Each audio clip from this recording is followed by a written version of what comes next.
Eu convido o Fernando Viberti. Fernando Viberti é um dos pioneiros de marketing digital no Brasil, é CEO e fundador da agência de conteúdo online, que mês que vem completa 25 anos. Já participou de 1000 projetos de marketing de conteúdo, atendendo empresas nacionais e globais.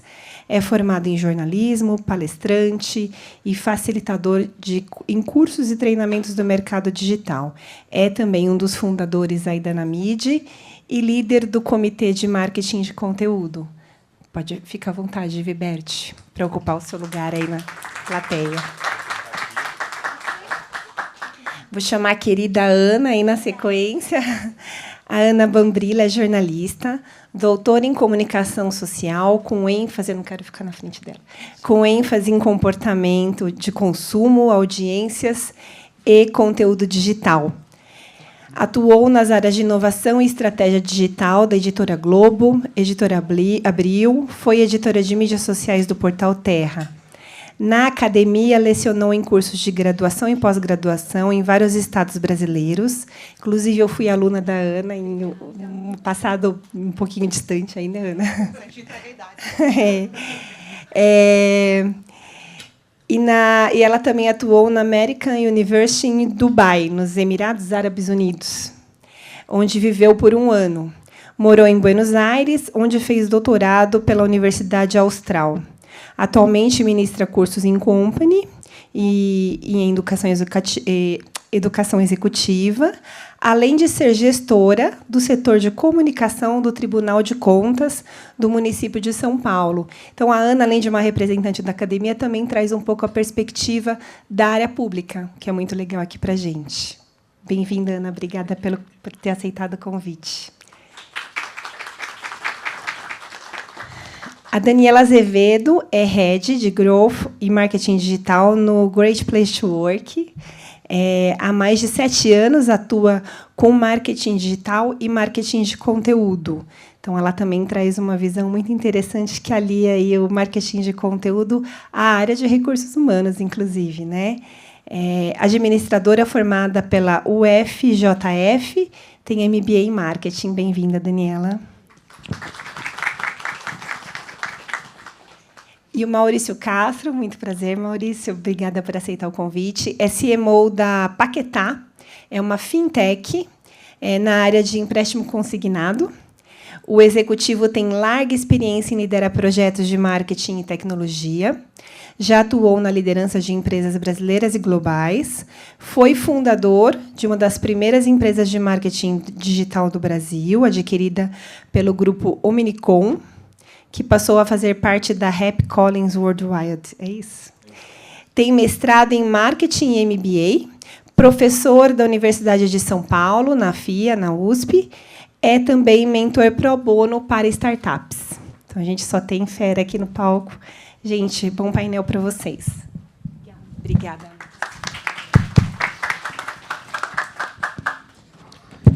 Gente, boa tarde. Eu vou falar em pé, que eu não consigo falar sentado. Gente, boa tarde. É muito legal a gente estar aqui falando sobre marketing de conteúdo. Aliás, todos os assuntos que a gente trata na mídia. Mas esse, em particular, para a gente é bem especial, porque, no ano passado, a gente fez a primeira pesquisa sobre marketing de conteúdo mais abrangente no país. Quem de vocês sabe dessa pesquisa ou quem de vocês chegou a participar dessa pesquisa? Bom, então, tem muita oportunidade ainda. A pesquisa está no site da Anamid, em materiais ricos, e vai ter a segunda edição esse ano. Eu me ressentia muito de ter que usar dados lá de fora. Esses dados me levaram a lugares tipo treinar o pessoal do Tesouro Nacional, fazer palestra na Embrapa em Brasília. Eu falava, pô, gente, mas eu tenho que usar os dados lá de fora para fazer isso? Por que a gente não tem os nossos? E o motivo era muito simples. É porque eu ouvi um monte de nãos, que era impossível fazer essa pesquisa, porque a gente nunca ia chegar nas pessoas certas, nas empresas, para responder. Até que a gente fundou a Anamid. E eu percebi uma oportunidade de utilizar a rede da Anamid para chegar nas pessoas certas, sejam as pessoas da Anamid ou sejam os clientes dessas pessoas. Aí a Ellen entrou desde o início, falou, eu topo fazer com você. A Juliana, que não está aqui, também. e o pessoal da IdeaFix, pesquisas corporativas. E a pesquisa, no meu ponto de vista, evidentemente, poderia ter tido mais respondentes, mas teve 140. Quando eu soube que pesquisas que são muito mais divulgadas em associações até mais antigas que as nossas, tem 50, 60, isso me surpreendeu muito. Mas eu quero, esse ano, a gente vai tentar chegar aos 300 respondentes. Vocês todos vão ser convidados a participar, e participem. Os dados são muito bacanas e é um farol para todos nós entendermos mais de marketing de conteúdo. E ao compor esse painel, conversando com a Ellen, eu achei muito interessante porque, por exemplo, a gente tem a Ana e alguns dos trabalhos mais desafiadores que eu já fiz na vida de marketing de conteúdo foi para o setor público, porque o número de pessoas competentíssimas que eu encontrei é surpreendente. Pessoal interessado, pessoal que lida com uma massa gigantesca de informações e onde tem também aquele dever de informar e educar o público. Mas que, gente, se não fizerem, nenhum de nós vai ligar. Porém, tem gente que luta para fazer, para cumprir esse papel, e faz muito, muito bem feito. A Dani, ela trabalha no GPTW, que todos nós conhecemos pela pesquisa, e é muito mais do que isso. Primeiro, que eles são ecossistema, não é só a pesquisa. Tem empresas envolvidas de saúde mental, tem empresas envolvidas de editoras, tem um monte de empresas. E agora, vocês imaginam que a pesquisa é o resultado final de todo o aculturamento e educação de mercado que eles fazem.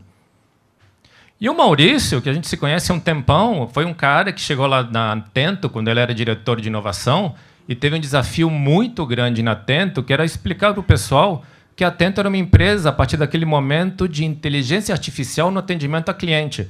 E não mais de um call center. O caminho que ele escolheu foi marketing de conteúdo. A gente produziu dezenas de conteúdos, e-books, quando praticamente ninguém falava em inteligência artificial. Então, quando teve essa composição desse painel, foi uma composição muito feliz. Boa parte da iniciativa da Ellen, que a gente foi discutindo, e foi bem legal. Então, eu vou usar bastante dados da pesquisa para comentar com eles, para ter a visão. A gente já sabe que tem poucas pessoas de agência aqui, mas são dados muito relevantes para pessoas da agência se guiarem por essa pesquisa. Gente, essa pesquisa lá de fora me fez fechar muita proposta. Me abriu muitas portas. E o pessoal que também pode usar, que é cliente, pode usar como benchmarking. Porque é o único que vocês vão encontrar, por enquanto, vai ter a segunda edição, de muitas questões sobre essa. E a primeira, gente, que eu gostaria de colocar para vocês é que uma das primeiras perguntas que a gente faz na pesquisa é sobre desafios do marketing de conteúdo para os gestores das empresas.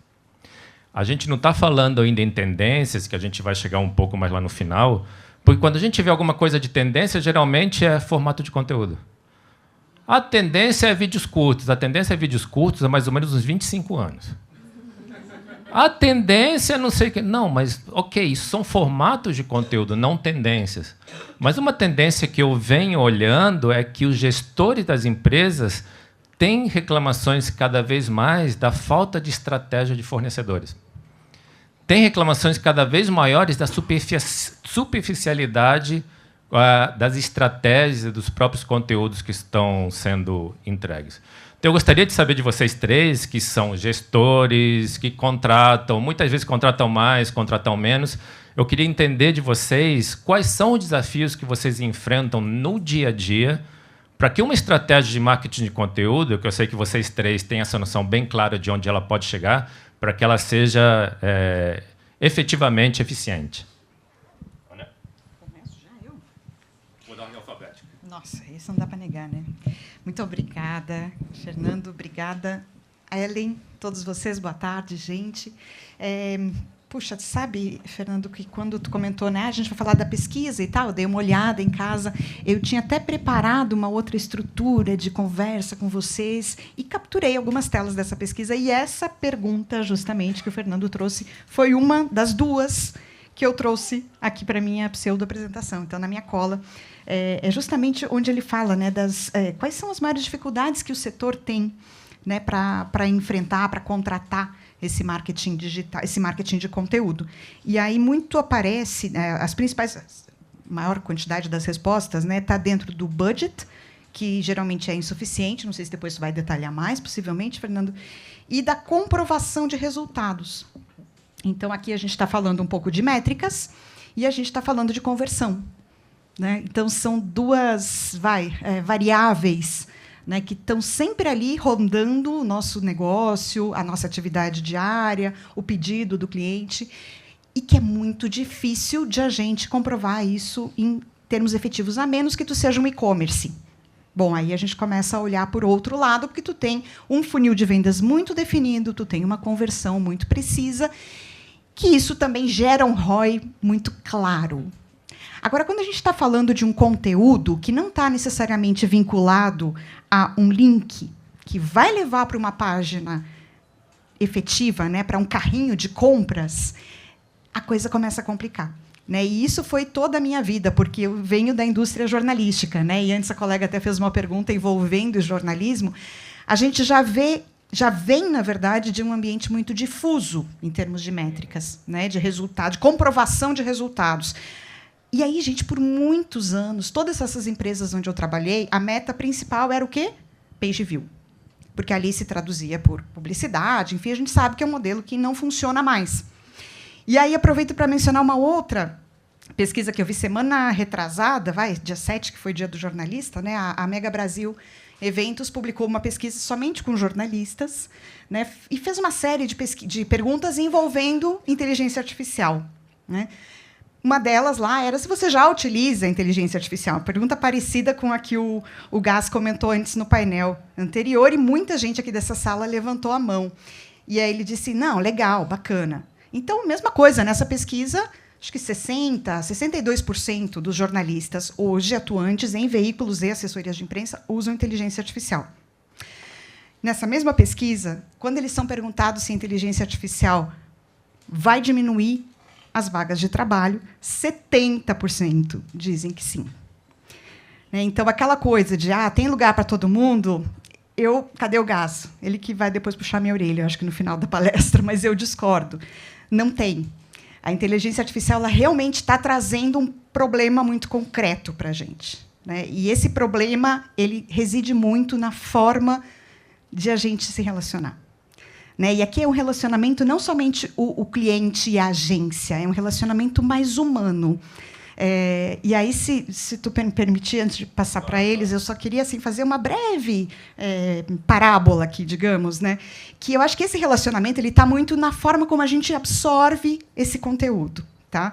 E eu estava justamente pensando o que eu vou trazer para essa galera. Né? A gente lá no tribunal realmente pensa o conteúdo de uma maneira que ele seja, sobretudo, útil, né, mesmo para a população interna, os servidores, quanto para o munícipe, né, porque quando eu cheguei lá tinha muito essa ideia de veio um fulano do TCE lá do Mato Grosso visitar, vamos registrar, vamos contar que ele veio.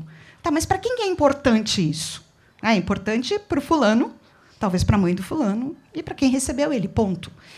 Então, esse tipo de conteúdo ninguém assiste, ninguém lê, ninguém dedica tempo. Aí eu comecei a ir mais para o caminho do serviço. Né? Então, vamos sempre pensar assim, olha, vai vir o fulano, ele vai dar uma palestra, vai ser útil esse conteúdo? Né? E aí o approach é outro, né? Quando a gente torna a coisa mais pessoal. Eu estava em casa pensando nisso, e aí, de repente, eu me lembrei que eu tinha esse copinho, um copinho de cerâmica, que eu fui num evento da comunidade japonesa chamado Kodomo no Sono, que fica lá no extremo oeste, na Zona Leste, aqui de São Paulo. Tinha vários expositores, enfim, aí eu cheguei lá numa barraquinha, eu estava procurando umas xicrinhas de cerâmica, e encontrei ali um expositor vendendo cerâmica. Né? E aí eu peguei esse copinho, achei uma graça, tinta bonita e tal, só que eu vi que ele tinha uma lasquinha aqui. Aí eu cheguei para a moça que estava atendendo e falei assim, oi, eu quero levar esse aqui, mas tem outro. Esse aqui está lascadinho.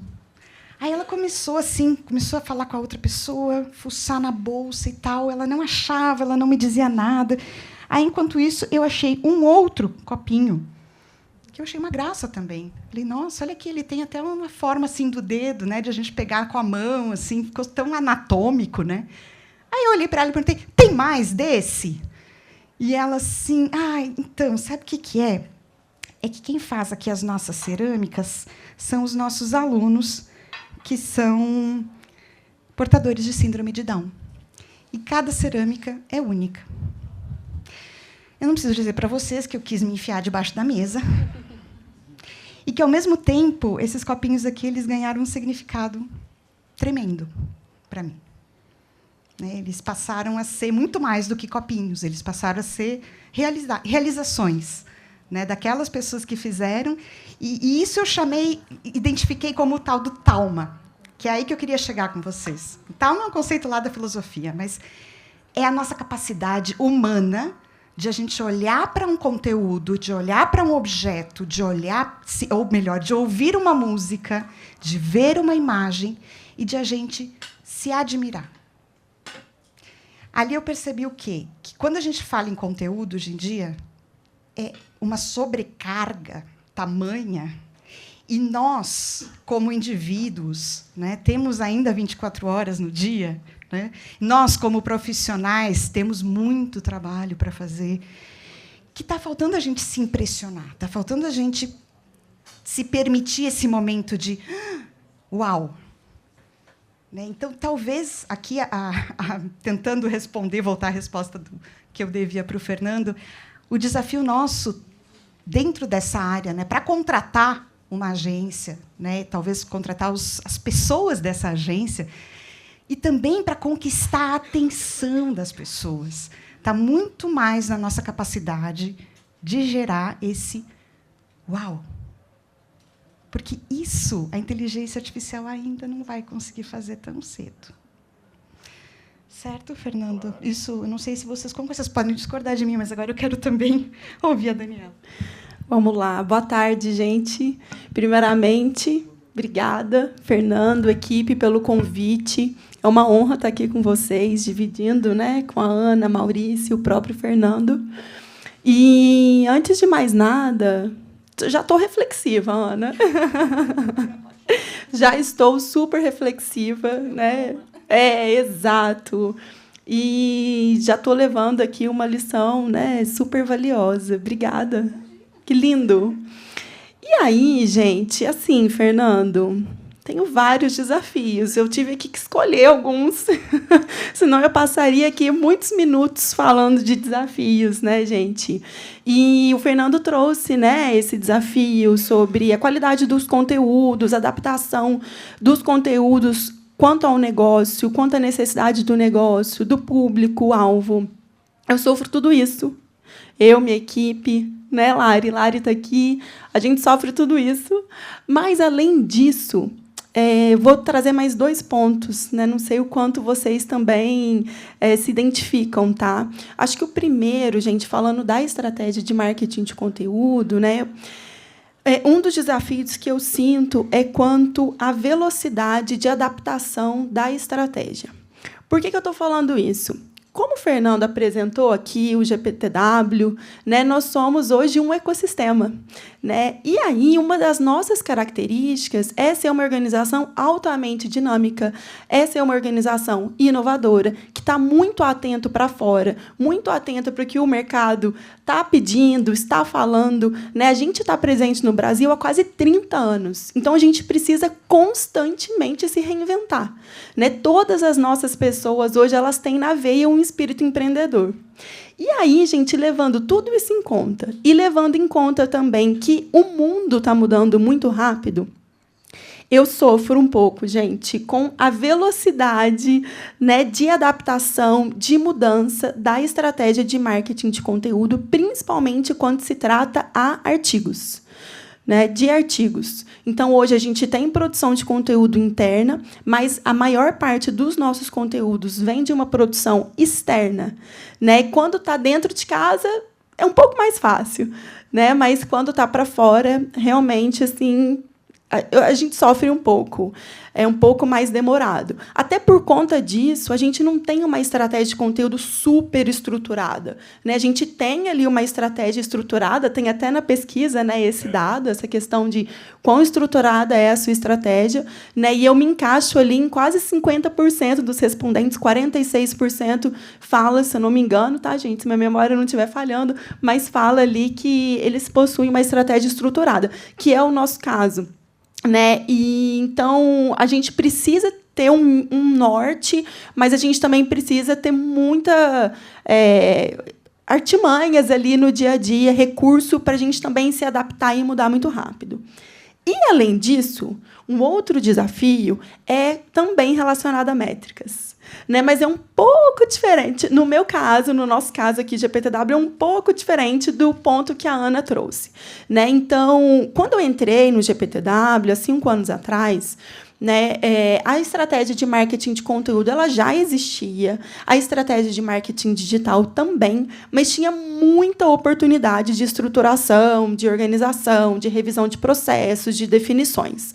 Então, quando eu entrei, eu tive a oportunidade de participar, de fazer parte da construção e revisão de todo esse processo. Então, hoje, eu e a equipe, a gente tem muito claro, né, essa jornada que começa ali no marketing e não vou falar que termina, porque não termina ali, né, mas ela também perpassa ali por vendas. Então, a gente tem bem claro, né, quais são esses caminhos, qual é a jornada que as nossas pessoas ali percorrem.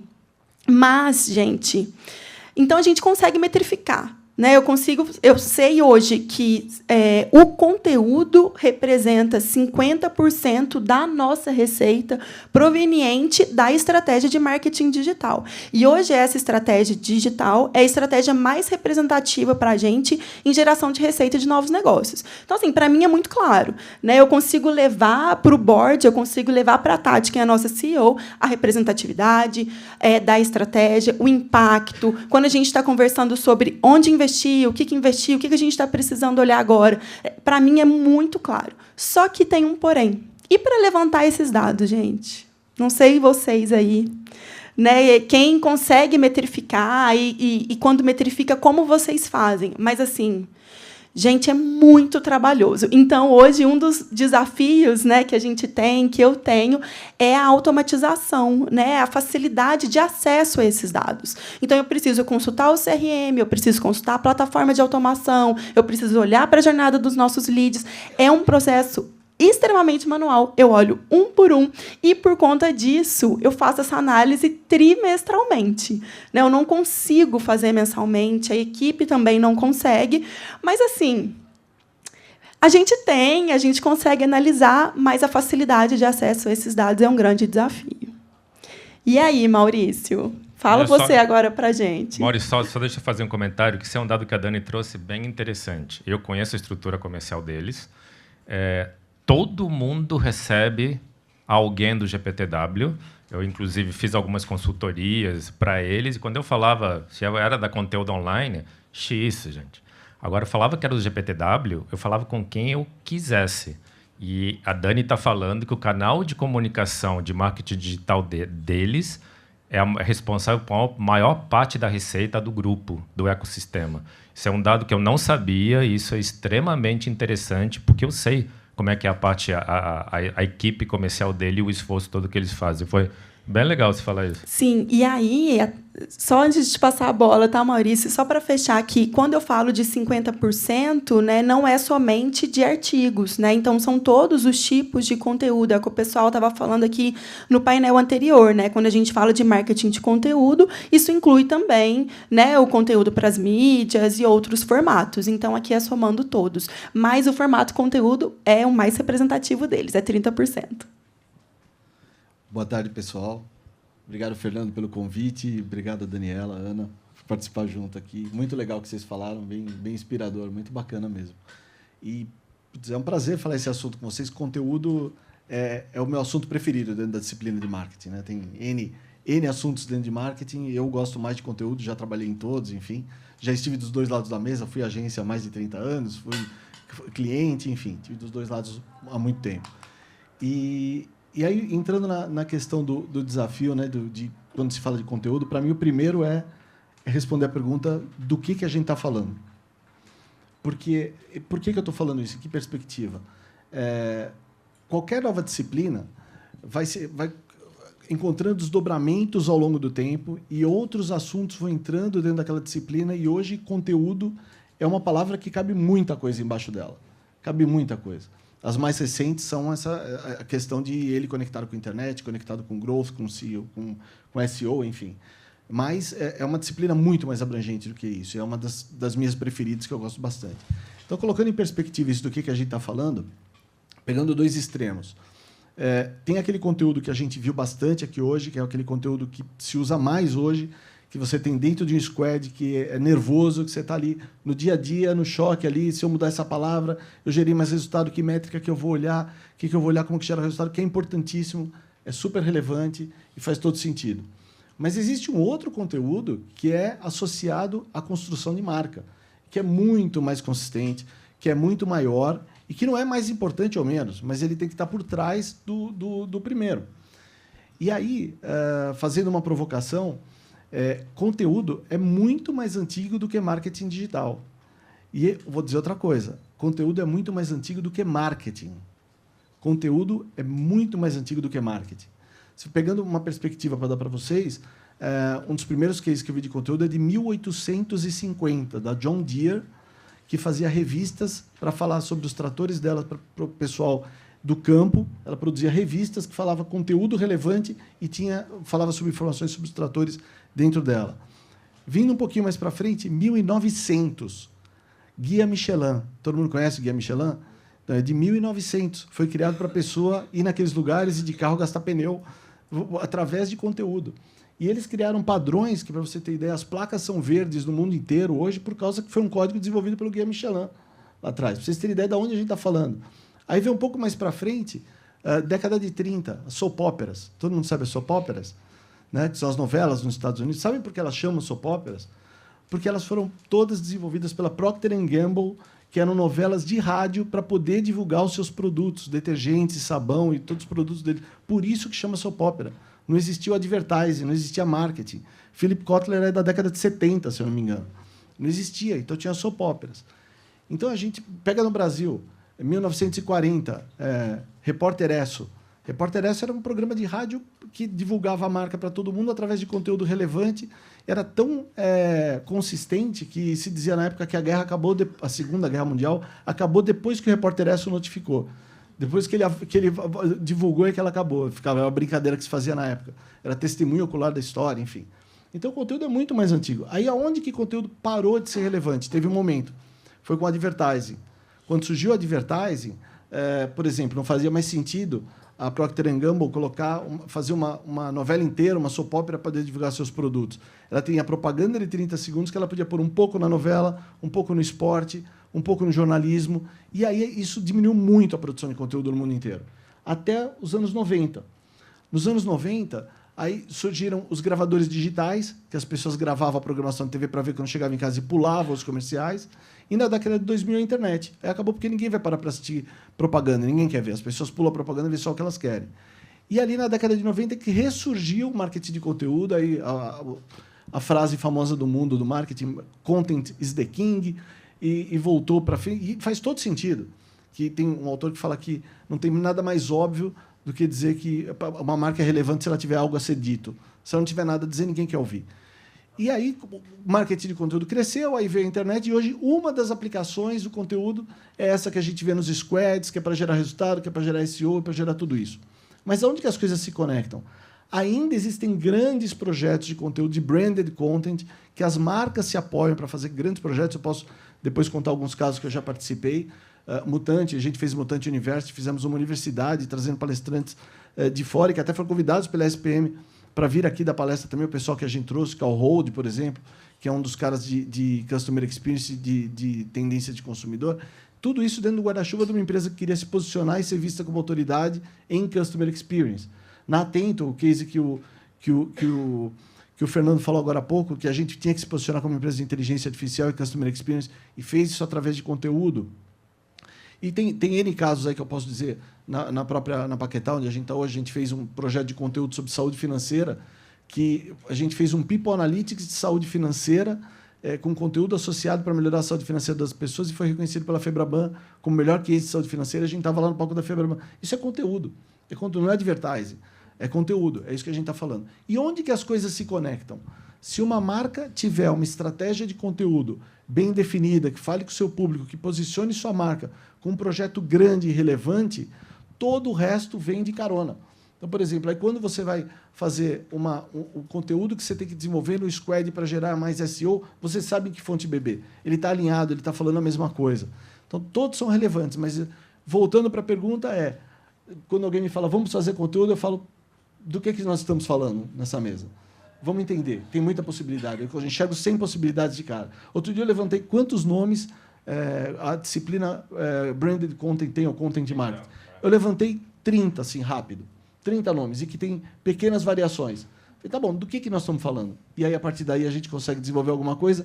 E o desafio de, primeiro, fazer um conteúdo base que é relacionado com a sua marca, que é consistente com o que você está vendendo na sua marca, e depois todos os desdobramentos vêm atrás. A gente vê, por exemplo, exemplos, grandes marcas fazem isso, Coca-Cola, as marcas de artigos esportivos. Na Copa do Mundo, por exemplo, quando foi no Brasil, a gente viu mais de perto, cada marca de material esportivo tinha uma emissora tão grande quanto as emissoras de TV. Você ia no espaço da Adidas, ele tinha um espaço de geração de conteúdo tão grande quanto o da Rede Globo. Então, assim, isso é muita consistência. E aí, depois, quando alguém vai fazer uma campanha para gerar lead, putz, está tudo lá. E é o famoso repurpose de conteúdo. Né? Você faz o conteúdo básico e depois vai requentando ele para vários formatos. Então, na verdade, gente, a gente tem ainda um problema do entendimento do conceito de marketing de conteúdo. Isso que o Maurício falou, a gente já trabalha nisso há muito tempo, mas chegou um momento que um esperto empacotou tudo isso no conceito de marketing de conteúdo. Mas deve acontecer com vocês que trabalham com isso, que quando você fala que você faz marketing de conteúdo, você vê uma cara de paisagem do outro lado que não tem muita ideia do que você está falando. Eu produzo conteúdo, planejo conteúdo. Não. Aí tudo bem. Então, a gente ainda tem um problema desse entendimento, e, para mim, tem esse problema de entendimento porque os conteúdos ainda são produzidos de forma muito pontual. Você vê muita empresa que não segue isso que o Maurício está falando, ou algumas até que seguem, que você não vê conexão nenhuma no conteúdo. Você não sabe onde esse conteúdo vai chegar, você não sabe que atitude tomar como consumidor. Acabou o conteúdo por ali e acabou. Só para trazer o dado que a Dani estava falando da estratégia, pela pesquisa, a pergunta era, como você avalia a estratégia de marketing de conteúdo? 62,8% falaram que tem uma estratégia de marketing de conteúdo estruturada, 25,5% pouco estruturada, 10% muito estruturada e alguns nada estruturada. E aí uma pergunta que eu sempre faço é sobre se, você tem tudo isso? Está documentado? Eu pouquíssimas vezes na minha vida profissional, atendendo empresas de todos os setores, de todos os tamanhos, recebi uma estratégia de marketing de conteúdo documentada. Pouquíssimas vezes. No entanto, 43,6% diz que sim, que tem essa estratégia estruturada. Aliás, desculpa, 64,9% dizem que sim, que tem essa estratégia documentada. O que é uma excelente notícia, porque para vocês terem uma ideia, comparando com lá fora, porque essa pesquisa que a gente fez na Anamid foi inspirada na pesquisa do Content Marketing Institute, que já está na 14ª pesquisa, 14º ano. Lá fora, 37% das empresas B2C têm uma estratégia documentada e 40% da B2B. E esse número não aumenta há 5 anos. Tá? Então, a gente está bem.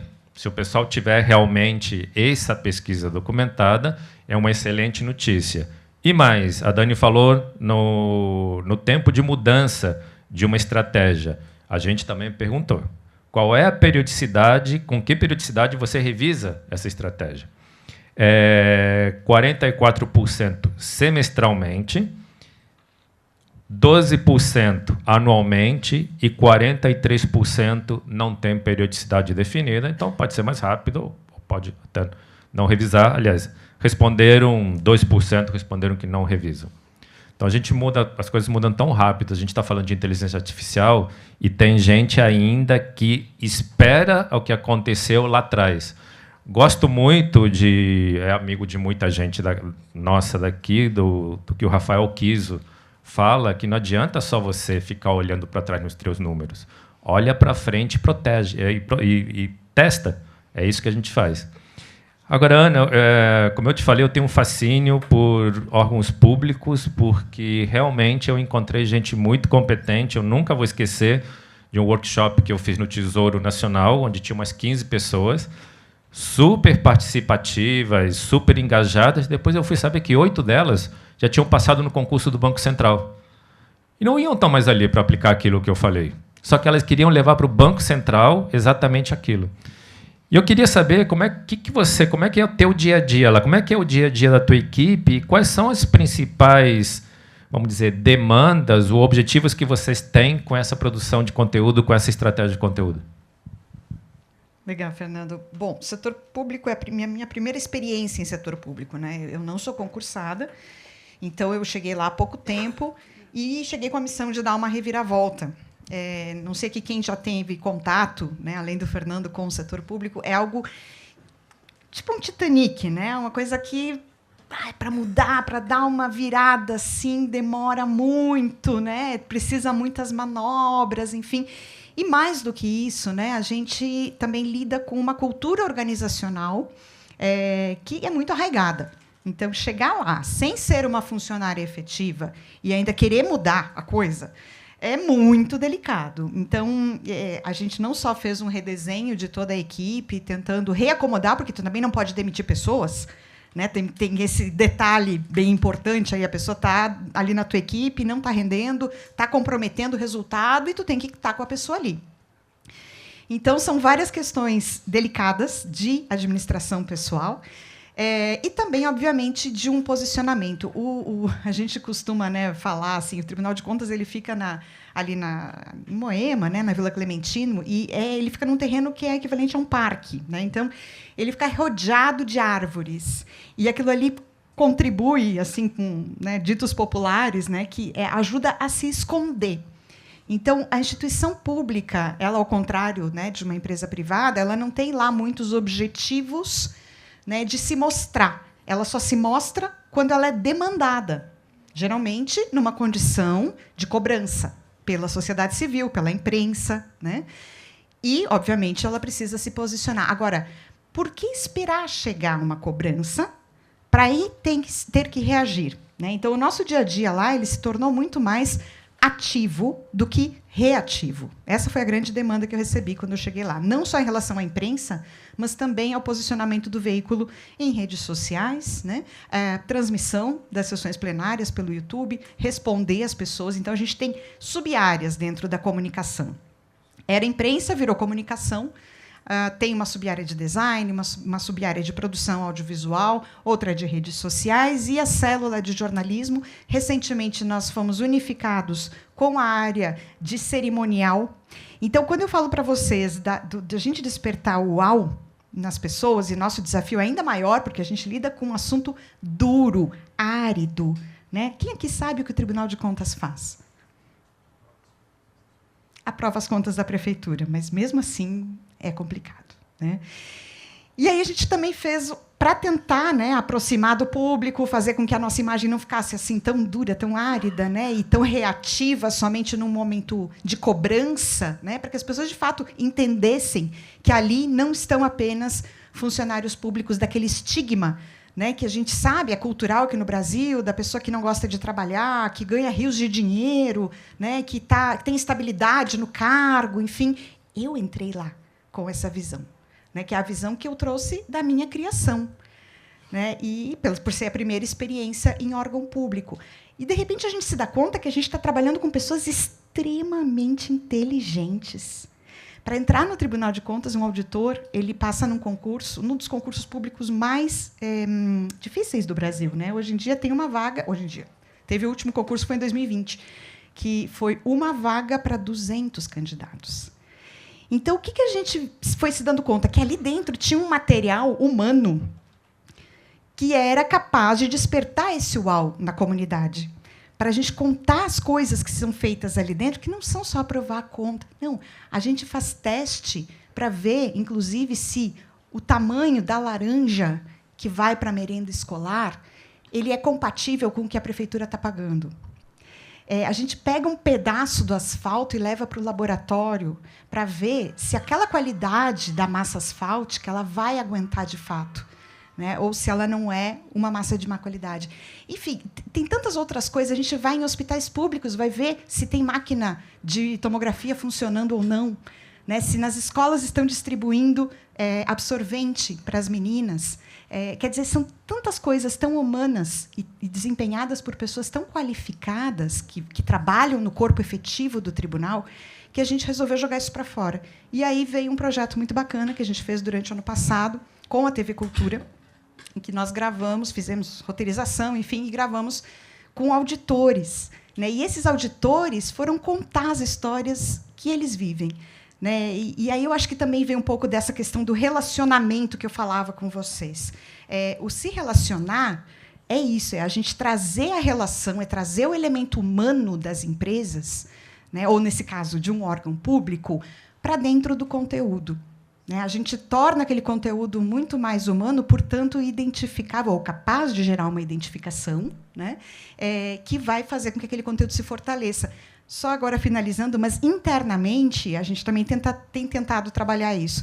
Por exemplo, né, um exemplo bastante trivial, mas a área do gabinete odontológico, que atende lá no tribunal, pediu para a gente uma campanha. Precisamos fazer conscientização para as pessoas, tá. Beleza. Como é que a gente vai fazer? Pode fazer um cartazinho, né? Faz mais de 6 meses que você foi ao dentista, marca isso. Não. O que a gente resolveu fazer? Vamos fazer um jogo? Vamos pegar foto lá do nosso arquivo? Vamos ver quem é que tem sorriso bonito aqui no tribunal. Então, a gente pegou uma série de fotos antigas até e recortamos o sorriso das pessoas. Espalhamos pelo tribunal e dizemos, de quem é esse sorriso? O gabinete odontológico trabalha para ter mais sorrisos como esse. Recentemente, a gente eliminou os copos plásticos. Claro que muita gente não ia gostar, né? Tomar água, tomar café, tinha que ser com a própria caneca, com a garrafa, enfim, reutilizável. O que a gente faz? Passamos, baia por baia, setor por setor, fizemos foto das pessoas, aquelas que já tinham a sua caneca, segurando a sua caneca. E aí, essas fotos foram espalhadas pelo tribunal, dizendo, olha, essa daqui é a caneca da gatinha, porque tinha os gatinhos desenhados. Essa aqui é uma caneca do Timão, porque tinha lá do Corinthians. E aí a gente foi espalhando essas mensagens em que as pessoas dali mesmo, daquela comunidade interna, pudessem se identificar, né? E isso gerou um buzz que tornou o fim do copo plástico algo mais amigável, né? Não teve tanta crítica quanto a gente achou que fosse ter. E ali seria a campanha do Canex-se, né? Então, fazer uma brincadeira, trazer as pessoas para perto, acho que isso tem que fazer parte do nosso dia a dia, né? Se a gente quiser, obviamente, se aproximar do nosso público, nesse caso, o munícipe, e também a comunidade interna. Você diria, então, que a meta que você teve seria a conscientização de marca? Cara, acho que a mudança da visão da marca, viu? Tá. Eu meio que forcei isso, porque isso está na nossa pesquisa também. E foi o que 52% dos respondentes colocaram, quais as metas que a sua empresa busca alcançar ao utilizar o marketing de conteúdo. E agora para o Maurício. O conteúdo que o Maurício trabalha, ele mexe no órgão mais sensível do corpo humano, que é o bolso. A gente eu recebo, gente, um monte de ligação de assessor de investimento, que naquele primeiro momento passa aquele constrangimento do cara me explicar como é que ele conseguiu meu contato, e é geralmente de uma lista que eu nunca participei, de um evento que eu nunca fui, uma coisa assim. E a primeira coisa que esse cara me pergunta é que ele quer conhecer meu momento de vida, meus sonhos, para me orientar financeiramente. Eu falo, filho, não fala isso com minha mãe, eu vou falar com você. Nem conheço você, e às vezes eu vou buscar informações sobre isso pela empresa, quando o cara é mais descolado. Gente, eu não encontro nada, não encontro absolutamente nenhum conteúdo que me leve a ter uma visão que aquele cara pode cumprir isso. Você que mexe com esse lado também é uma fintech, tem uma atuação nichada, mas com certeza tem gente que está deixando o dinheiro com você. Você está fazendo operação para a pessoa. Como é que vocês lidam com isso lá? Primeiro, a gente voltando e amarrando com o conteúdo, né? Que é o que a gente está falando aqui. a gente precisa entender aonde posicionar a marca para poder gerar o conteúdo relevante para aquele público. Então, a gente deu esse passo para trás. O que nós vimos? O que a Paquetá faz? Nós somos uma empresa de empréstimo consignado privado. É aquele empréstimo que desconta na folha de pagamento, no lerite. Ele é descontado antes da pessoa receber o salário. Existem N empresas no mercado que fazem empréstimo consignado público, que é para funcionários públicos, aposentados. Nós fazemos privado. Então, a gente faz para empresas que... Oi? Para cá? Tá bom. Para empresas que fazem um convênio com a gente, aí a gente pode fazer empréstimo para os funcionários daquela empresa. E qual é a característica do empréstimo consignado privado? É que ele é muito mais barato do que os empréstimos consignados que tem no mercado. É muito mais barato do que o empréstimo pessoal, do que cheque especial, do que cartão de crédito. É muito mais barato e vale a pena para as pessoas. A gente vê dívidas de pessoas que a gente troca uma pela outra que o cara economiza 50, 100 mil reais só para trocar dívida. Então, aí, da onde que a gente chega na essência? Saúde financeira. Então, chegamos na essência de saúde financeira, então vamos ver que conteúdo por onde eu vou levar. Aí, pesquisando, eu estava vendo... Se eu for usar a analogia de saúde, a gente vive uma epidemia. Porque eu estava levantando... Sabe quantas pessoas pegaram o Covid no Brasil desde o começo da pandemia até hoje? Dados que eu peguei em março. 38 milhões. Uma pandemia. Sabe quantas pessoas estão negativadas com o nome negativo? 72 milhões. É o dobro. É o dobro. Quer dizer, se tirar quem não é economicamente ativo, é todo mundo. Então, nós temos um problema de saúde financeira. E aí, nós criamos um programa, amarrando com conteúdo, de saúde financeira, que chama Vamos Juntos Paquetá, uma parceria com a Febraban, que as pessoas respondem um questionário. A partir daquele questionário que ele responde no celular dele, o RH tem um dashboard que ele vê em tempo real, é um People Analytics de saúde financeira da equipe, e nós encaixamos ele numa das trilhas de conteúdo. Então, tem uma trilha de conteúdo que é para quem está com a saúde financeira completamente descontrolada, outro ele tem dívida, mas está sob controle.